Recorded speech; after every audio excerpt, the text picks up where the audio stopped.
नमस्कार, मैं डॉक्टर सुबुई जाफ़र, आपकी cancer specialist apex hospital Varanasi से।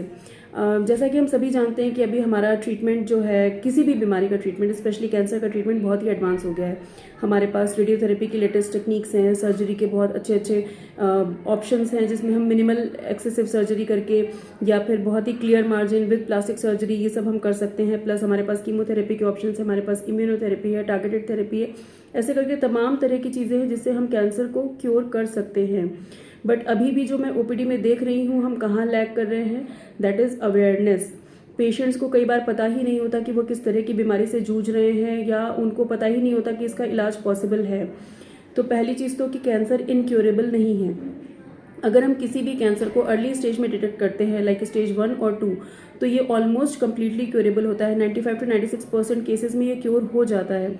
जैसे जैसे स्टेज बढ़ती जाती है, इसका क्योर रेट कम होता जाता है, क्योंकि स्टेज बढ़ने का मतलब है कि वो आसपास के ऑर्गन्स को इन्वॉल्व कर रहा है या फिर डिस्टेंट ऑर्गन्स को इन्वॉल्व कर रहा है। तो जैसे ही कोई भी कैंसर स्टेज 4 में पहुंचता है तो वो ऑलमोस्ट इनक्योरेबल हो जाता है। बहुत रेयरली ऐसा होता है कि कोई पेशेंट ठीक होता है, पर फिर हम उस पेशेंट को बेस्ट सपोर्टिव ट्रीटमेंट में रखते हैं।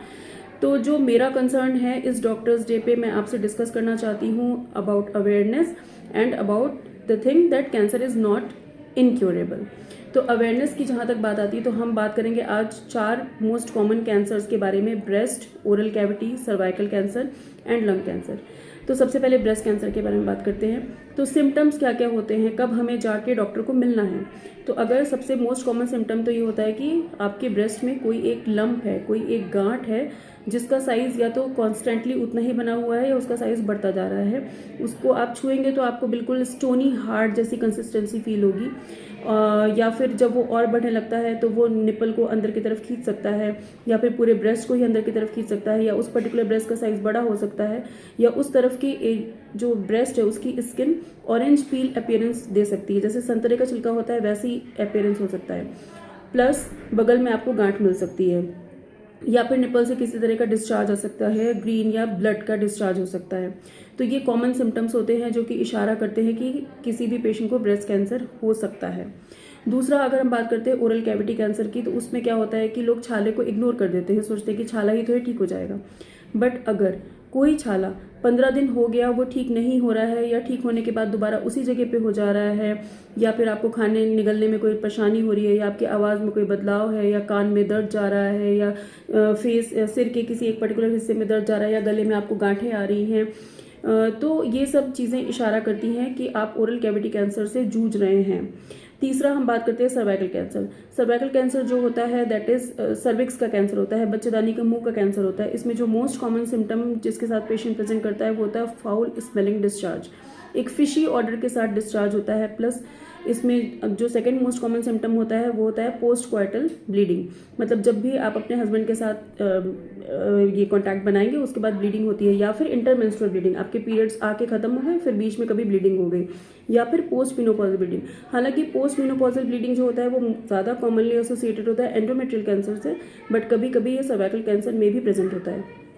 उसके अलावा लोअर बैक एक होगा, भूख नहीं लगेगी, वेट कम होता जाएगा, या पैरों में सूजन आएगी। तो डिपेंड करता है कि जहाँ जहाँ तक बीमारी बढ़ गई है, जितने हिस्से को उसने इन्वॉल्व कर लिया, उसके हिसाब से आपके सिम्टम्स बढ़ते जाएंगे। चौथा जो होता है वो है लंग कैंसर।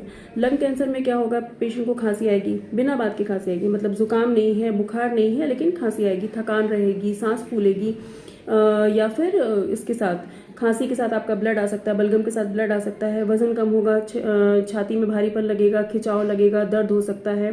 ये सारे जो होते हैं कॉमन सिम्टम्स होते हैं जो कि लंग कैंसर की तरफ इशारा करते हैं। तो मेरा जो आज आपसे एक जो मेन जो मैं मैसेज भेजना चाहती हूँ वो ये कि awareness is the key factor, जिसके थ्रू हम किसी भी कैंसर को अर्ली स्टेज में डिटेक्ट कर सकते हैं। जैसे जैसे अगर आपको पता है कि हाँ ये सिम्टम्स हैं जो कि कैंसर की तरफ इशारा कर रहे हैं, तो आप जाके अपने ऑन्कोलॉजिस्ट से कंसल्ट कर सकते हैं, या अपने आसपास के लोगों को बोल सकते हैं कि हाँ भाई ये वाले जो आप सिम्टम्स बता रहे हो ये इस विंडो में लैंड कर रहे हैं, तो आपको जाके अपने ऑन्कोलॉजिस्ट से मिलना है। तो मेरी आप सबसे यही विनती है कि अगर किसी को भी ऐसे कुछ सिम्टम्स हैं तो तुरंत अपने ऑन्कोलॉजिस्ट से मिलें। धन्यवाद।